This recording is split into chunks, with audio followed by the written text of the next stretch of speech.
Yes sir, మీతో ఒక రెండు విషయాలు మాట్లాడొచ్చా? ఓకే, ఒక విషయంలో ఒక రెండు క్వశ్చన్లు అడగాలనుకుంటున్నాం. సబ్ క్వశ్చన్స్ ఉన్నాయి మాకు. దీనికి మీరు సూటిగా సమాధానం చెప్పాలి. ఇద్దరు పేర్లు చెప్తాను, వాళ్ళల్లో మోస్ట్ హ్యాండ్సమ్ ఎవరు అనేది మీరు చెప్పాలి. ఏ డాక్టర్ ఎం మోహన్ బాబు గారు, బి విష్ణు మంచు గారు. ఈ ఇద్దరిలో కల్లా ఎవరు మోస్ట్ హ్యాండ్సమ్? మోస్ట్ హ్యాండ్సమ్ నీ పేరు చెప్తాను అనుకున్నావు కదా, Vishnu. Most handsome boy on the surface of earth. అలా ఎలా చెప్పేశారు సార్? ఇంకేమడుగుతావు అడుగు. ఒకవేళ కనుక మోహన్ బాబు గారు సినిమాల్ని మిమ్మల్ని హీరోగా పెట్టి రీమేక్ చేస్తే ఈ 3 సినిమాల్లో నుంచి మీరు ఏ సినిమాలో చేయాలనుకుంటున్నారు? ఎందుకు? A Alludu Garu, B Pedarayudu, C assembly rowdy. Assembly rowdy. ఎందుకు? ఎప్పుడో చేసేవాడిని నన్ను. అసలు అసెంబ్లీ రౌడీలో ఫస్ట్ నన్నే అడిగారు, నేను రిజెక్ట్ చేశాను. ఎందుకంటే అది పూర్ సబ్జెక్ట్, దాని గురించి పెద్ద మనకెందుకు అనుకున్నాను. బట్ మోహన్ బాబు గారు వచ్చి రిక్వెస్ట్ చేసి నేను చేసుకుంటాను, దయచేసి నాకు ఆ అవకాశం కల్పించండి. ఇంటికి వచ్చి ప్రాధేయపడితే ఏం చేస్తావు సుమా? సార్, దీని వెనకాల ఇంత కథ ఉందా? ఇప్పటి వరకు మాకు తెలియలేదు. యమదొంగలో కూడా ముందుగా మిమ్మల్ని అనుకున్నారంట. యమదొంగ నన్ను అడగలేదు, ఎందుకంటే ఆ యముడు అట్లాంటి క్యారెక్టర్లకు ఆయన సరిపోతాడు. బయట సరిపోతాడు, సినిమా సరిపోతాడు. Okay sir, critical question. Mohan Babu గారిలో మీకు క్రిటికల్ క్వశ్చన్ నీకా నాకా? Answer sir, answer. Mohan Babu గారిలో మీకు నచ్చే ఒక విషయం, నచ్చని ఒక విషయం, రెండు. నచ్చే విషయం లేదు, నచ్చని విషయం లేదు. అసలు మోహన్ బాబే నచ్చడు నాకు. Yes sir, what are you talking? పోతాననుకున్నారు సార్, నేను అవాక్కయ్యాను. నువ్వు అవాక్కైనా నాకేం అభ్యంతరం లేదు, కానీ మోహన్ బాబు నాకు నచ్చడు. ఎందుకు సార్? రీజన్స్ చెప్పాలా? ఒకటే, రెండా, లక్ష, కోటే? వదిలే తల్లి, ఇప్పుడు అట్లాంటి విషయాన్ని అడగొద్దు. ఓకే, సో బ్రహ్మానందం గారు మరికొద్దిసేపట్లో స్టేజ్ మీదకి వస్తారు, ఇంకాసేపు ఇక్కడే ఉంటారు. కాబట్టి ఇంత చెప్పిన తర్వాత ఇక్కడ ఉండడం కొంచెం కష్టం అంటారా? వెళ్ళిపోవడం అంతే. ఓకే, మరి ఇంకా ఆలస్యం చేయకుండా మా హాస్య బ్రహ్మ, ఇందాక ఆయన చెప్పినవన్నీ సరదాగానే, ఆయనకు మోహన్ బాబు గారు అంటే చాలా ఇష్టం. ఎస్, ఒక మహానటుడిని ఇష్టపడిన వాళ్ళు ఎవరు ఉంటారమ్మా? అంటే నేను ఒకసారి మోహన్ బాబు గారిని కూడా అడుగుదాం అనుకుంటున్నాను, ఆయన ఏం చెప్పాలనుకుంటున్నారో. ఇందాక మీరు చెప్పింది సార్, ఇందాక బ్రహ్మానందం గారు చెప్పిన దాని గురించి మీ స్పందన తెలుసుకోవాలనుకుంటున్నాం. బ్రహ్మానందం ఏం చెప్పినా కరెక్టే. అంతేనంటారా సార్? అతనికి ఎదురు చెప్పడం నాకు ఇష్టం లేదు. I love him. అంటే బ్రహ్మానందం గారు పెద్ద డాన్ అంటారా? నేను భయపడుతూ ఉంటాను. బ్రహ్మానందం గారు అంటే మోహన్ బాబు గారు భయపడుతున్నారంటే ఇంకా నేను. బ్రహ్మానందం గారంటే భయపడ్డు, నిజానికి భయపడతాడు. బ్రహ్మానందం అంటే నిజం, నిజం అంటే బ్రహ్మానందం. కాబట్టి మరి ఇక ఆలస్యం చేయకుండా మా Hasya Brahma, the Guinness book of world record holder, అలాగే పద్మశ్రీ అవార్డీ బ్రహ్మానందం గారిని సాధారణంగా వేదిక మీదకి రావాల్సిందిగా రిక్వెస్ట్ చేస్తున్నాము. కన్నప్ప సినిమాలో మనకి ఒక విభిన్నమైనటువంటి పాత్రతో కనిపించబోతున్నటువంటి బ్రహ్మానందం గారికి సాదర స్వాగతం పలుకుతూ కనిపిస్తున్నాము. And escorting him on stage మా విష్ణు గారు, హార్డ్ వర్క్ అండ్ డెడికేషన్కి కేర్ ఆఫ్ అడ్రస్, అలాగే మా అసోసియేషన్ ప్రెసిడెంట్గా కూడా ఎన్నో అద్భుతమైనటువంటి కార్యక్రమాలను చేస్తూ త్వరలోనే రిలీజ్ అవుతున్నటువంటి ఈ సినిమా విష్ణు గారికి చాలా పెద్ద సక్సెస్ అవ్వాలని మనస్ఫూర్తిగా కోరుకుంటూ ఉన్నాము. బ్రహ్మానందం గారు, మీకు స్వాగతం. అండ్ అలాగే ఇప్పుడే ఇక్కడికి విచ్చేసినటువంటి చిన్ని ఆశ, చిన్నదాని ఆశ రోజా గారు, మన మధుబాల గారు, రోజా మూవీ మధుబాల గారికి స్వాగతం పలుకుతున్నాము. మధుబాల గారు, very very hearty welcome to you.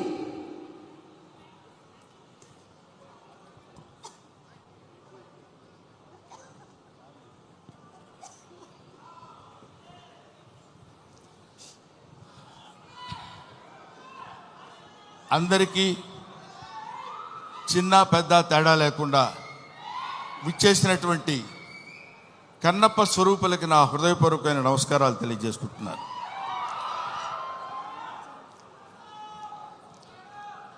వీడికి ఏం పోయే కాలం ప్యాంట్ షర్ట్ వేసుకొని రావచ్చు కదా అనుకోవచ్చు అందరూ. కొంతమందికి ఆ ఐడియా ఉండుంటుంది. కానీ ఈరోజు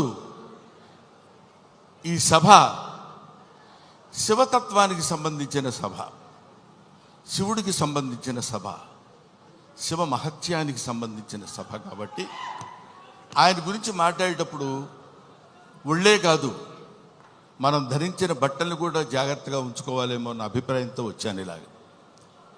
తర్వాత ముందుగానే మీ అందరికీ నేను విన్నవించుకునేది ఏంటంటే, నేను మాట్లాడే మాటల్లో ఏమైనా పొరపాట్లు కానీ తప్పొప్పులు కానీ మీకు నచ్చని విషయాలు కానీ ఉంటే, నాకంటే ఆల్మోస్ట్ ఇక్కడ ఉన్న వాళ్ళందరూ వయసులో చిన్నవాళ్ళే అనుకుంటాను, పెద్ద హృదయాలతో మన్నించండి.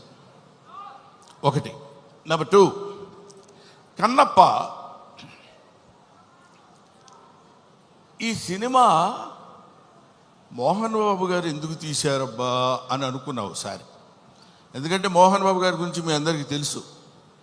ఆయన 5 కోట్లతో 10 కోట్లతో సినిమా తీసి దాని మీద 10 కోట్లు 15 కోట్లు సంపాదించుకుని మళ్ళీ పక్కన పెట్టి మళ్ళీ ఇంకో సినిమా తీసి, అలాంటి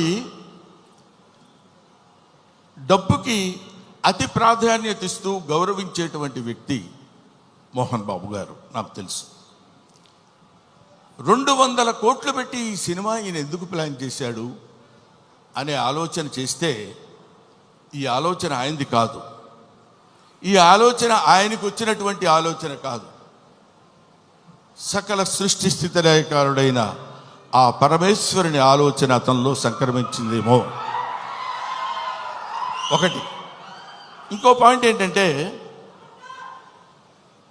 ఎప్పుడో నా చిన్నతనంలో ఆయన కన్నడ రాజకుమార్ కాళహస్తి మహత్యం సినిమా తీశారు. ఆ తర్వాత కీర్తిశేషులు బాపు గారు, కీర్తిశేషులు కృష్ణరాజు గారితో కన్నప్ప సినిమా తీశారు. అది తీసి ఇంచుమించు 30-35 సంవత్సరాలు అవుతుందేమో నాకు తెలిసి, 30 సంవత్సరాల పైనే, 50 సంవత్సరాలు.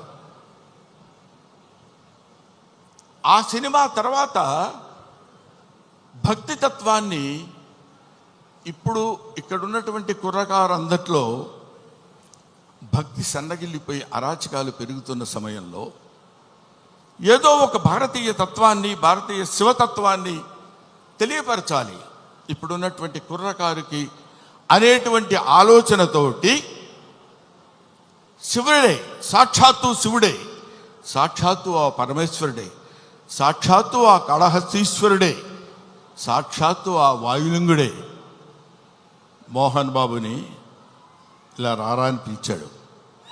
ఎందుకు పిలిచాడంటే, కాళహస్తిలో శివుడు ఉంటాడు, పక్కనే మోదుగుపాలెంలో ఉన్న మోహన్ బాబుని పిలిచి నువ్వు రారా, నువ్వు ఏవేవో సినిమాలు తీస్తావంటే నా సినిమా తీయ అన్నాడు. అంతే. అది శివనాజ్ఞను అనుసరించి తీసినటువంటి సినిమా ఈ భక్త కన్నప్ప అని నా నమ్మకం. లేకపోతే ఇంత డబ్బు పెట్టి నేను సినిమా తీసి ఇంత టెన్షన్ పడి ఇన్ని రకాలైనటువంటి విమర్శల్ని ఎదుర్కొంటూ నిలబడి సినిమాని రిలీజ్ చేసి శివతత్వాన్ని యావత్ ప్రపంచానికి తెలియపరచాలనేటువంటి ఆలోచన అతను కలగటం ఆయన చేసుకున్న పూర్వజన్మ సుకృతం. అటువంటి మహనీయుడు ఆయన. మోహన్ బాబు గారి గురించి ఇందాకేదో సుమ అడిగితే సరదాగా జోకులుగా నేను మాట్లాడాను కానండి, చెప్తున్నాను కదా, ఆ మాట్లాడటానికి ఆయన ఇచ్చిన చదువు మాత్రమే కారణం. మోహన్ బాబు ఇందాక ఆయన నడిచి వస్తుంటే సాక్షాత్తు శివుని మీద ఒక సేవ చేసినటువంటి శివపాదార్చకుడైనటువంటి ఒక మహదేవ శాస్త్రి వస్తున్న ఆ నడక, టీవీ, ఆ ఆలోచన విధానం, అటువంటి మహానటుడి గురించి మనం చెప్పాల్సిన అవసరం లేదు. ఆ కడుపున పుట్టిన బిడ్డే మనుషుడు విష్ణు, అతన్ని కన్నప్పగా ఎన్నుకుని వీళ్ళందరూ చాలామంది ఏమనుకుంటారంటే, మనం ఈ సినిమాలో యాక్ట్ చేసాం, శరత్ బాబు గారు, మోహన్ లాల్ గారు, లేకపోతే ఇంకొక అక్షయ్ కుమార్ గారు, ముఖేష్ ఋషి గారు వీళ్ళందరూ సినిమాల్లో యాక్ట్ చేశారని అనుకున్నారు, కానీ వీళ్ళందరూ యాక్ట్ చేయబడ్డారు. శివుని యొక్క ఆజ్ఞ చేత వీళ్ళందరూ ఈ సినిమాలో నటించాల్సిన, ఎందుకంటే ఎన్నో సినిమాలు చేసిన వాళ్ళు ఉన్నారు. మోహన్ బాబు గారు కూడా ఎన్నో సినిమాల్లో చేశారు, ఎన్నో సినిమాల్లో చేసి డబ్బు సంపాదించారు.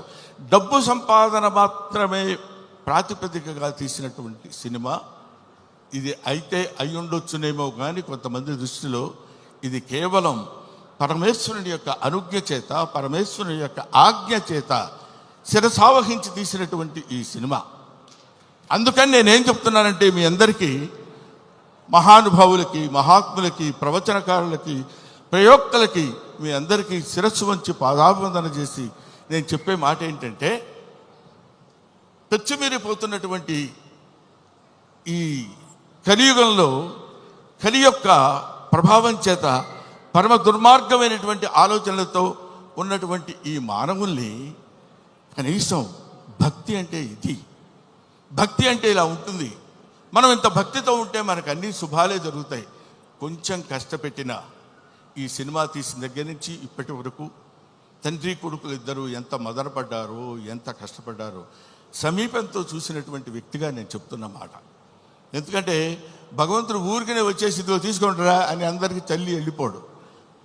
కాలుస్తాడు, నిప్పుల్లో కాలుస్తాడు, సుత్తి దెబ్బలు కొడతాడు, అవన్నీ భరిస్తుంది.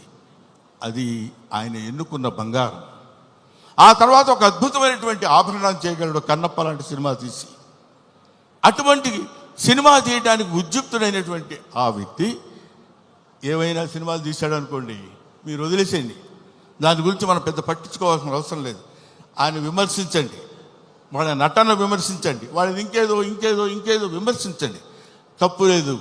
ట్రోలింగ్ చేయండి, తప్పు లేదు. కానీ ఇక్కడ డబ్బు కోసం సినిమా తీసినా, ఇంకో కోసం సినిమా తీసినటువంటి కంటెంట్ ఏంటంటే శివభక్తి. 30-40 సంవత్సరాల తర్వాత, 50 సంవత్సరాల తర్వాత ఇప్పుడున్నటువంటి కుర్రకారుకి శివతత్వాన్ని, భక్తితత్వాన్ని, దైవత్వాన్ని తెలియపరచడం కోసం తీసిన ఈ సినిమాని మీ అందరికీ చేతులెత్తి శిరసావహించి మీరు నమస్కరించి, వినమ్రతతో నమస్కరించి చెప్పేది ఏంటంటే, ఈ సినిమాని ఆదరించండి, అభిమానించండి, అల్లరి మాత్రం చేయకండి. ఎందుకంటే శివుడు ప్రతి ఇంటా చేరాలి, ప్రతి గుండెలో చేరాలి, ప్రతి మనస్సుకి చేరాలి. అటువంటి చేరాల్సినటువంటి కొంచెం వాటర్ ఇస్తారండి. 1 సెకండ్.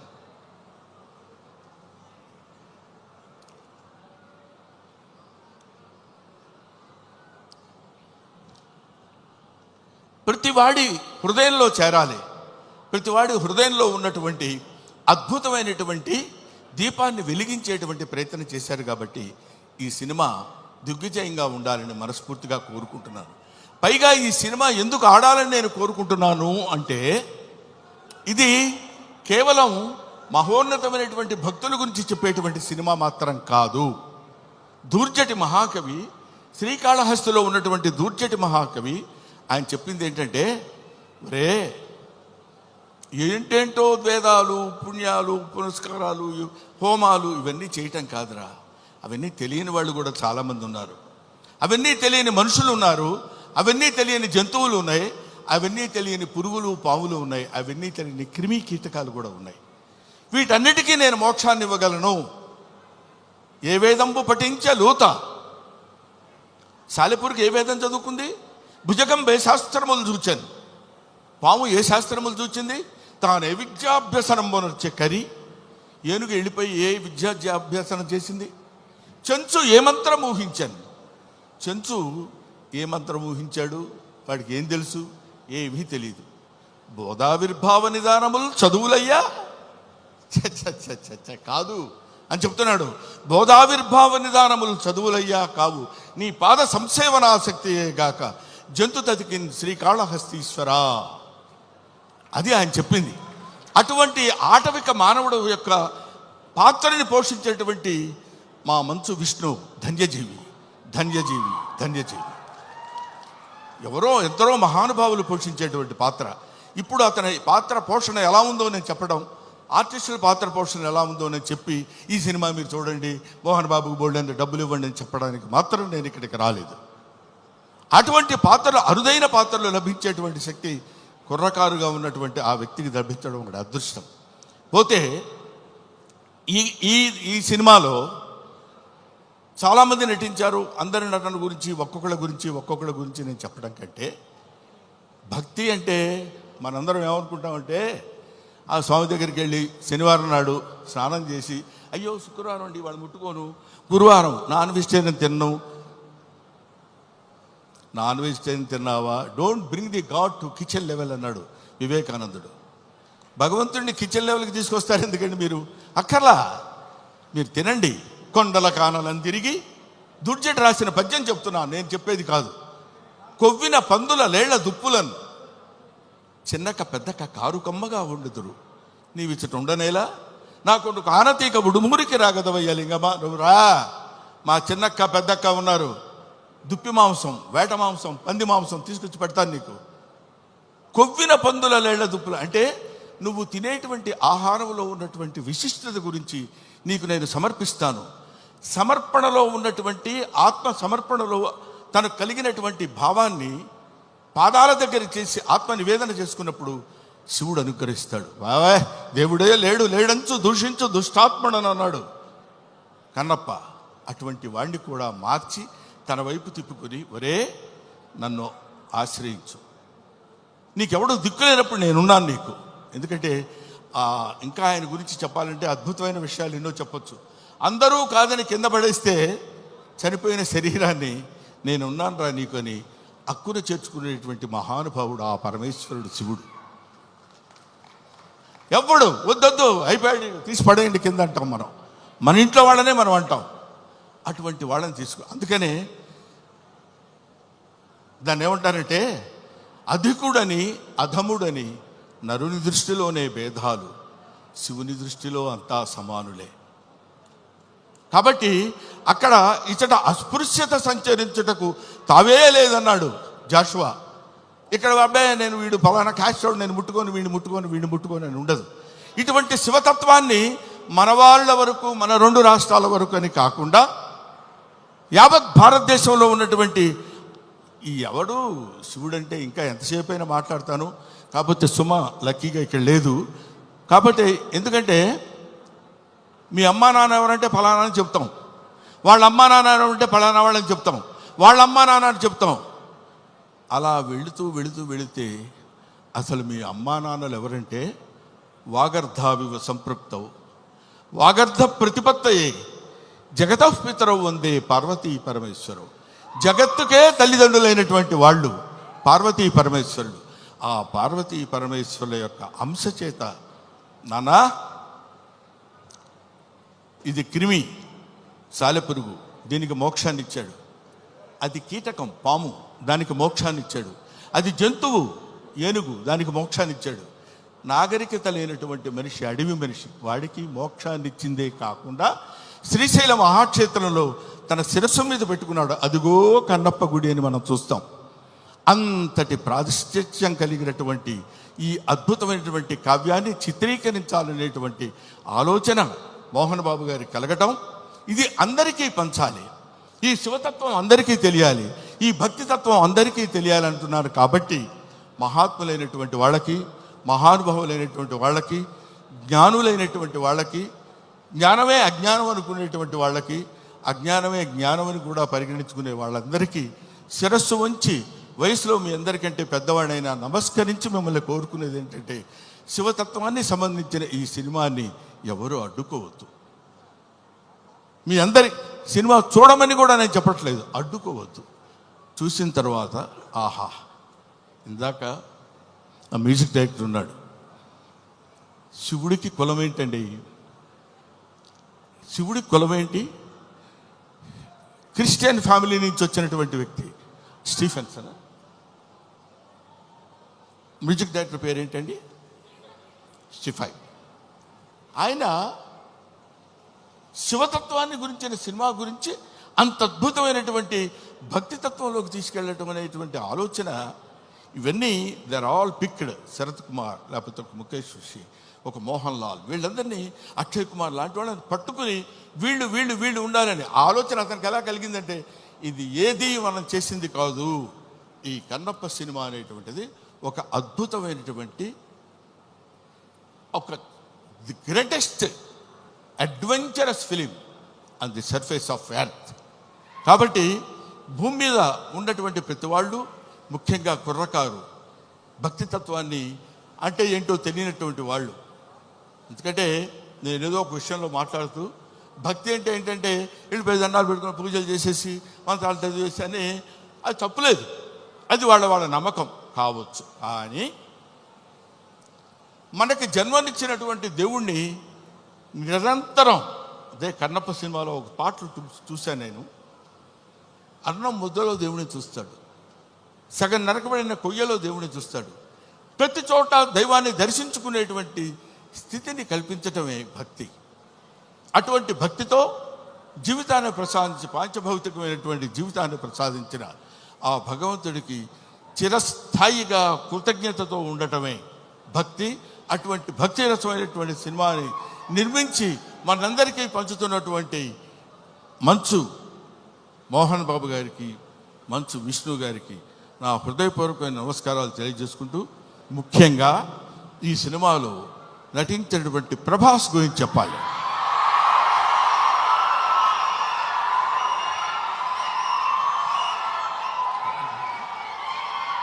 ప్రభాస్ అంటే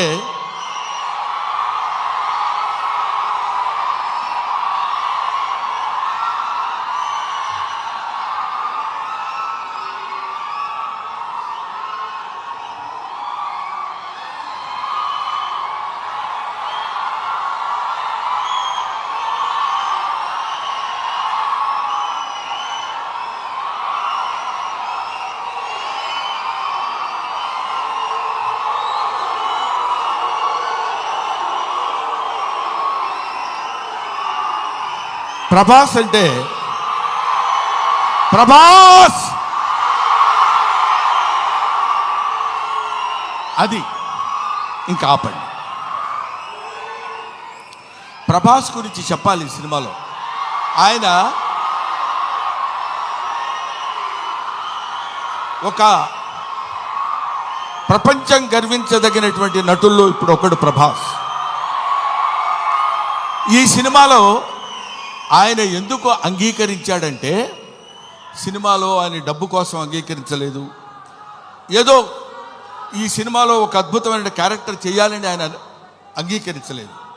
ప్రభాస్ ఒక మానవతా విలువలు కలిగిన మనిషి, ఒక మంచి మనిషి, ఎవరైనా ఏదైనా చేయిజాప అడిగితే కాదనేటువంటి వ్యక్తి కాదు ప్రభాస్. ఎవరైనా అద్భుతమైనటువంటి స్థితిలో ఉండి ఇది నాకు కావాలి అని అడిగినప్పుడు, ముఖ్యంగా ఆ విషయంలో చెప్పాలంటే మోహన్ బాబు గారికి అత్యంత సన్నిహితుడు. మోహన్ బాబు గారు ఎలాంటి వాడంటే, ఓ చిన్న ఆల్కహాల్ లాంటి వాడు, అలవాటైతే వదిలిపెట్టలేం. అలాగే ఎంతో మోహన్ బాబు గారి మత్తులో, మోహన్ బాబు గారి ప్రేమలో మునిగి తేలినటువంటి వ్యక్తి. కాబట్టి ప్రభాస్ ఈ సినిమాలో చేశాడు. అరే మోహన్ బాబు గారి ఎంట్రీ చూశారు కదా, అతను స్టీఫెన్ కూర్చున్నాడు, మ్యూజిక్ డైరెక్టర్. ఆ మోహన్ బాబు గారి ఎంట్రీ అలా పెడితే ప్రభాస్ శివప్రభాసుడు, అతను శివుడి చేత ప్రకాశవంతంగా పెరిగేవాడు, 6 అడుగుల అందగాడు. అతను విగ్గు పెట్టుకుని అలా వస్తున్నప్పుడు ఒళ్ళు గగురు పొడిచి వీర తాండవం, శైవ తాండవం చేసేటువంటి విధంగా ఆ సినిమాలో నటించాడు ప్రభాస్. నేను చూశాను. ఆహా, ఇది కదా సినిమా, ఇది కదా శైవభక్తి, ఇది కదా దైవభక్తి అని నిరూపించేటువంటి సినిమా. ఇటువంటి సినిమాలు మనం చూడాలి, మన పిల్లల చేత చూడించాలి, మన భక్తి రసాన్ని భారతదేశంలో పెంపొందించే విధంగా చేయాలని మనస్ఫూర్తిగా కోరుకుంటూ, ఓం నమో పార్వతీపతయే, హర హర మహాదేవ, శంభో శంకర. హర హర మహాదేవ, శంభో శంకర. అందరి స్పీచ్లు అయ్యేంత వరకు బ్రహ్మానందం గారు ఇక్కడే ఉండవలసిందిగా రిక్వెస్ట్ చేస్తూ, మేము ఈరోజు ఈ సినిమాకి ఇంత మంచి పేరు వస్తుంది, అందరూ చూడడానికి రెడీగా ఉన్నారు అంటే దాని వెనకాల వర్క్ చేసిన ఎంతోమంది టెక్నీషియన్స్ ఉన్నారు. అందులో ఎడిటర్ యాంథనీ గొన్సాల్వెస్ గారు Sir, a very hearty welcome to you and congratulations.